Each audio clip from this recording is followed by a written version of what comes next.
Good morning. In today's video I'm going to be talking about trying to find the sweet spot when it comes to ultralight camping gear. Spoiler alert, it's not this.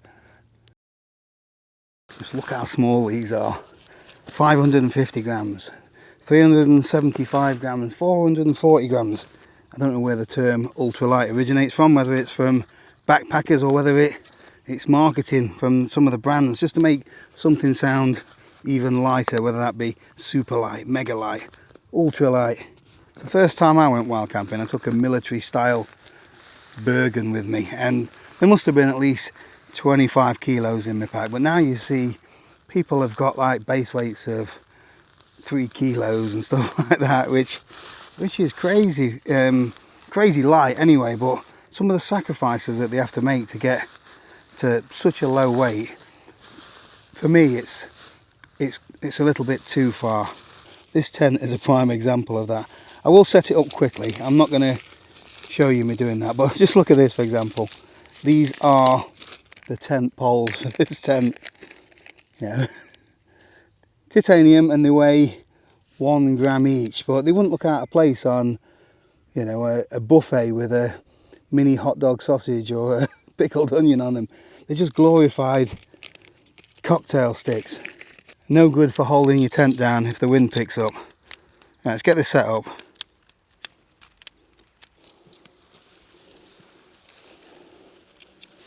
It looks the part, but as you'll see in a minute, it's not really practical. Let's get in.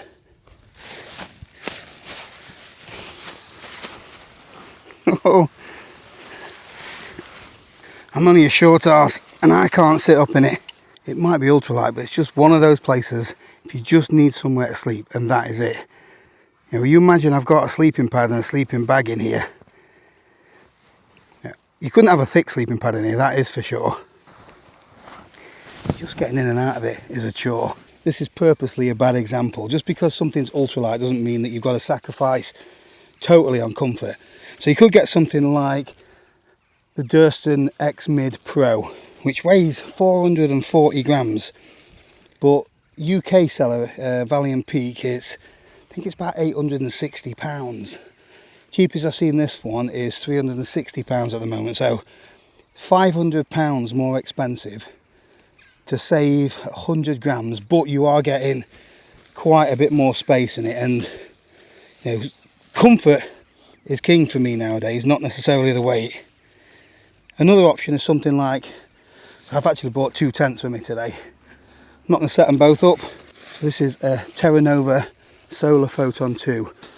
I used one of these to do the West Highland Way, and it has a lot more room than this, but it weighs a little bit more, 850 grams ish I think it is.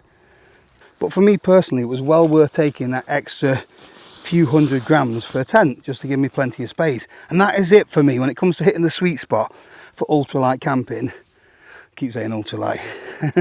Carry a little bit more weight for some items to give you that little bit more comfort, and then save a little bit of weight with other items that aren't so important to you. It's all individual. By the way, while I've got you, if anybody wants to win a full ultralight camping setup, including this Terra Nova Solar Photon 2, the link is in the description below. Loads of goodies in that kit. Another example where I chose to carry a little bit of extra weight was my sleeping pad. This was on the Cumbria way. Now, I could have chose the X-Bed, 375 grams. This is the Sea to Summit Comfort Light. I don't know exactly what this weighs, to be honest with you. I will put it on the screen. But this, a little bit bulkier. So bulk is a big thing for me. Everything needs to go in my backpack, which I will show you in a bit.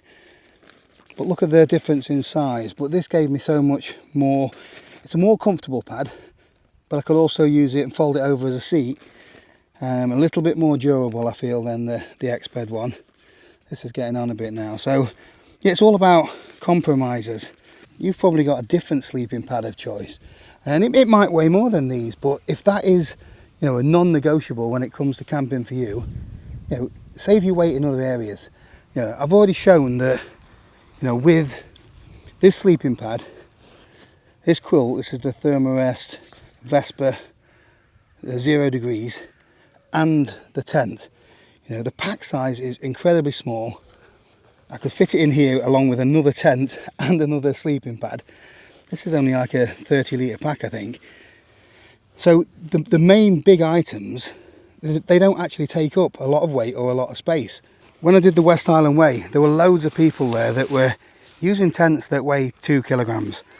And that's perfectly fine. You know, some people want that little bit of extra comfort and space. It's these sort of things that add up to all the weight. All the little extras that you think you might need. Things like an air pump. I know this one doubles up as a lantern, but it doesn't last very long. And it weighs a few hundred grams. It probably weighs the same as my quilt. Things like aluminium tables and chairs and stools. That's why I use a pad like this for multi-day trips, because it doubles up as a chair. So one thing you can do to eliminate unnecessary gear is, when you get home from a hike, you know, make a note of the gear that you haven't used. And if you notice after a couple of hikes you've not used that bit of gear, maybe you don't need to pack it next time.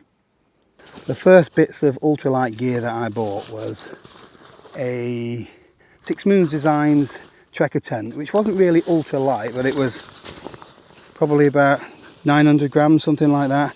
And the Stormin Norman cone, I haven't brought it with me. But cook sets, so they are things that you can easily save weight on, and multi-day trips especially. In fact, let's talk about trips. You know, a lot of people are buying, you know, £1,000 ultralight tents just to do an overnight wild camp where you walk 3 or 4 miles in. And yeah, I've done it myself. You know, in my bag here, this is Bergen, and I think it weighs just over a kilo, but it's more of a summit type of tent. It's stronger. But you know, you don't necessarily need that kind of equipment just for an overnight camp. You know, you just pick and choose your spots. Where ultralight really comes into its own is when you are doing something like the Appalachian Trail. You know, if you're walking for 3 days, maybe doing the Limestone Way or something like that, you know, you can easily carry 10, 12 kilograms.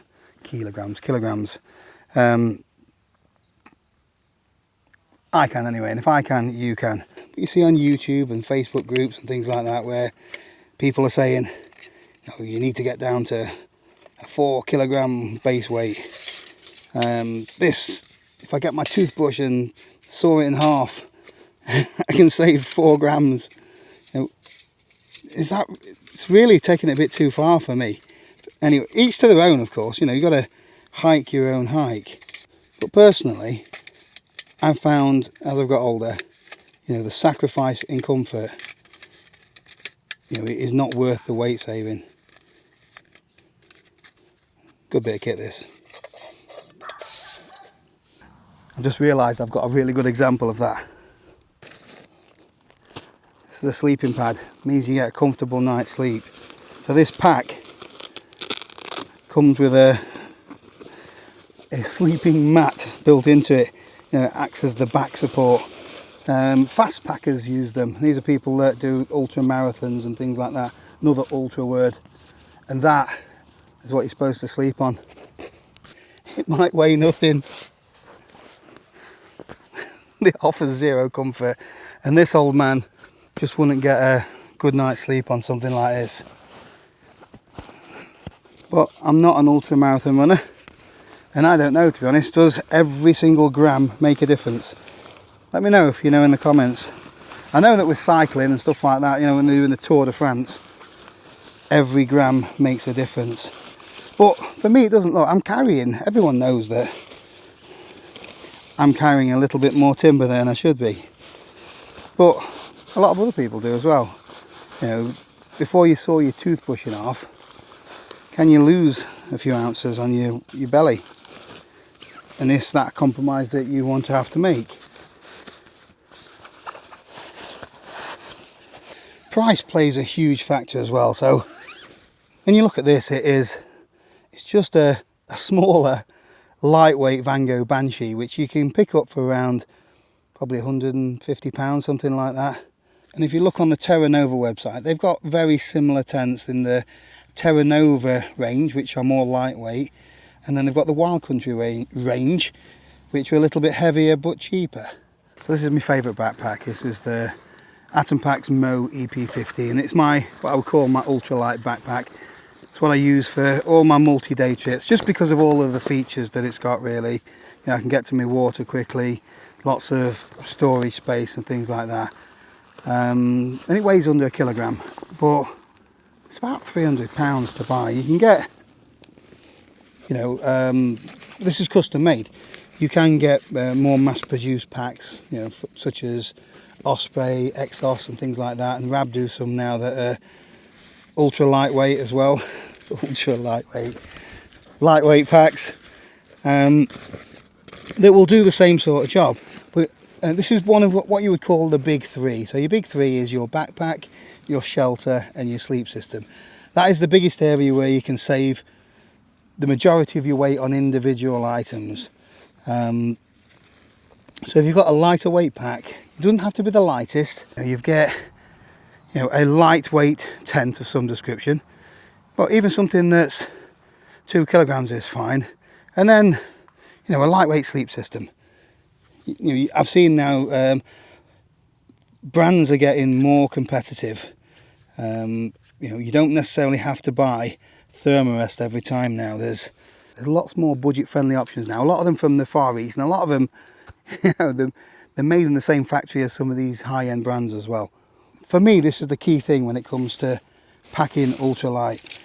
I'm going to get my heaviest tent, heaviest sleeping pad,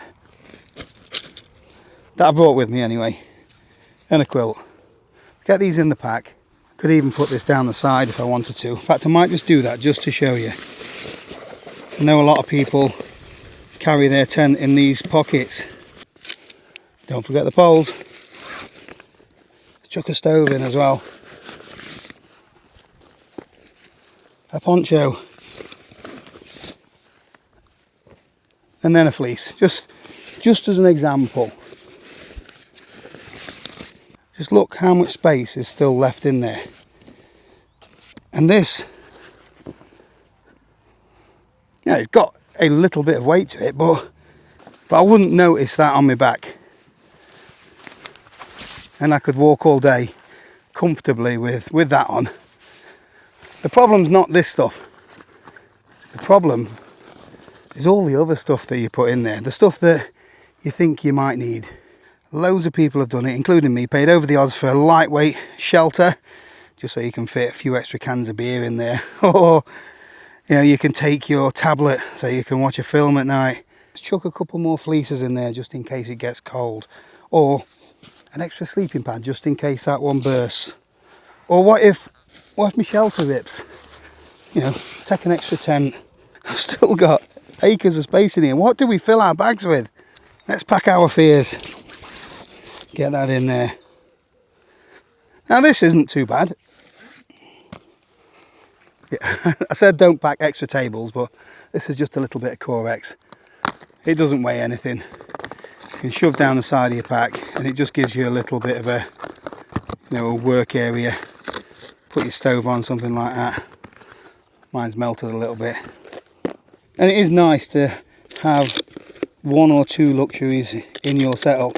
You know, when you get to camp at night after a long day's hiking, it's nice to have a few comfort items. But we tend to go way over the top. I know I'm guilty as charged, being sucked in by all of these gizmos and gadgets that you don't really need. And, you know, I'll take this with me, but I'll also have the inflation bag as well. You know, why? You know, it takes a couple of extra seconds just to pump things up. You know, pillows, you know, I usually take 2 of these, to be honest with you, because they don't weigh very much, and you know, I like that little bit of extra comfort. What's this? Oh, I've just found these as well. Now, things like that. BRS 3000 stove. I know a lot of ultralight campers, they swear by this. I don't like it. You know, it's just personal preference. If you like it, that is great. I would sooner carry an extra 50, 100 grams. I'm not sure what it is, to be honest. I don't care. That is the thing. You know, the last time I did This is the Soto Windmaster.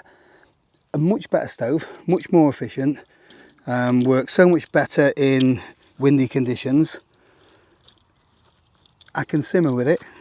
You know, it's just a no-brainer for me personally, but you might prefer this. So you've got to do what's best for you.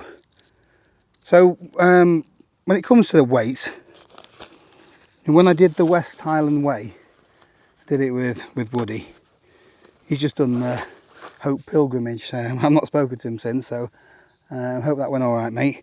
I didn't weigh any of my kit. I chose some items, you know, like I had a different sleeping pad to what's in there. I had the Flex Tail sleeping pad. I wanted something comfortable. I chose the Terra Nova tent because I wanted that little bit of extra space and be able to get all of my gear inside. Trekking pole tents, they're another thing. I don't know if that is it a con? You know, what's it called?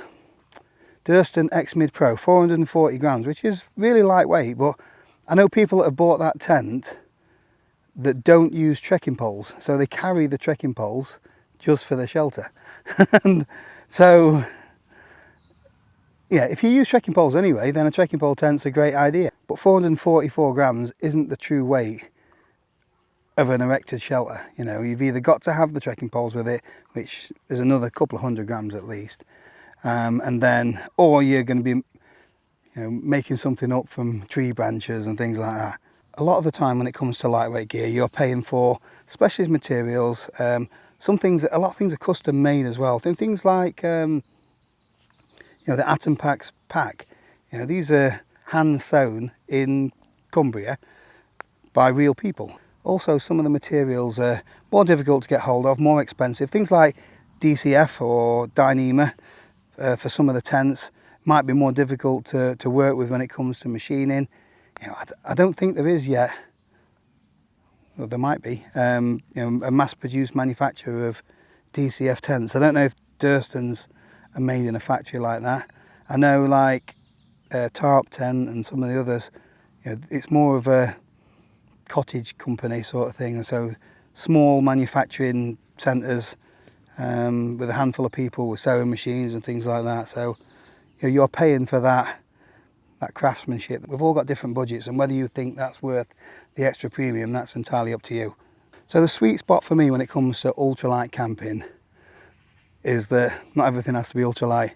You know, I don't even weigh it. You know, I take, you know, what I need to be comfortable. I leave behind the things that I don't need.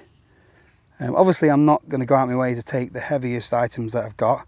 You know, when we did the West Highland Way, there was one section around Loch Lomond that it was brutal, and you know, we got to camp at night and we were absolutely exhausted. You know, this tent's a faff to put up. There's no room in it. I just got inside my tent and I spread out, and I was gone, out for the count. You know, never moved all night. I wouldn't have been able to do that in this tent. You know, I've been just like this all night, uncomfortable. Yeah, I'm not going to call it ultralight gear anymore. It's just gear. You know, there's different weights to different things, and different things serve different purposes. You know, I do bushcraft stuff. I've got a Fjordhaven Singy Steuben pack for my bushcraft, and it probably weighs as much as everything that's in there now. But I love it. You know, it's perfect for that particular task that I want it to do. There aren't many people that watch my videos that are hiking the Appalachian Trail or the CDT or whatever it is, which is thousands of miles over many months, and I guess that it makes a difference. But you know, doing those kind of distances, what you're like physically makes more of a difference than what you've got on your back. You know, I haven't got the the body, the physique, the stamina to do that kind of thing. Fair play to all them people that can. I can only speak for what I've done personally. You know, my two longest hikes, the Cumbria Way and West Highland Way, one's 80 miles and one's just over 100 miles. And I could have done that with a Van Gogh Banshee. You look at, go and see Andy's video, Backpacking UK. I think he did one of them, I can't remember which it was. It might have been the West Highland Way with, you know, regular gear that you would get from a go outdoors or something like that. He did it with a Wild Country Helm 2, which weighs over 2 kilograms, just to show that it's fine to do it with stuff like that. You don't have to spend hundreds and hundreds of pounds on ultralight gear. And there gets to a point, you know, usually the more money that you spend, the quality goes up a little bit, usually speaking anyway. But it gets to a point where, you know, the price goes up like that for ultralight gear just to save 100 grams or something like that. But the quality doesn't. You know, sometimes the quality is less because it's not as robust. Now this wouldn't take as much of a beating as my Van Gogh Banshee would. But it's not made for that. You know, it's made for hiking for a day, getting in a campsite or somewhere low, getting pitched up and getting to sleep in it. I've had a keen interest in camping gear for over 10 years now, and you know, all of the manufacturers are, every season they're throwing out new, improved, it's improved, new gear with new fancy names. It saves a gram here, saves a gram there, you know, posh names like Project Hydrogen. Yeah, it's a tent. I try and ignore all of the marketing hype now and just focus on the gear that I've got, and stuff that I'm not using. It's 2 years now since I went camping in this last, and that tells you something. It tells you that it's too small and it's, you know, it's a bit gimmicky. So yeah, it's probably time to move this one on as well. Anyway, I'd love to know your thoughts on ultralight gear. Is it necessary? Is it all hype? Let me know in the comments below. Thank you for watching. I'll see you next time.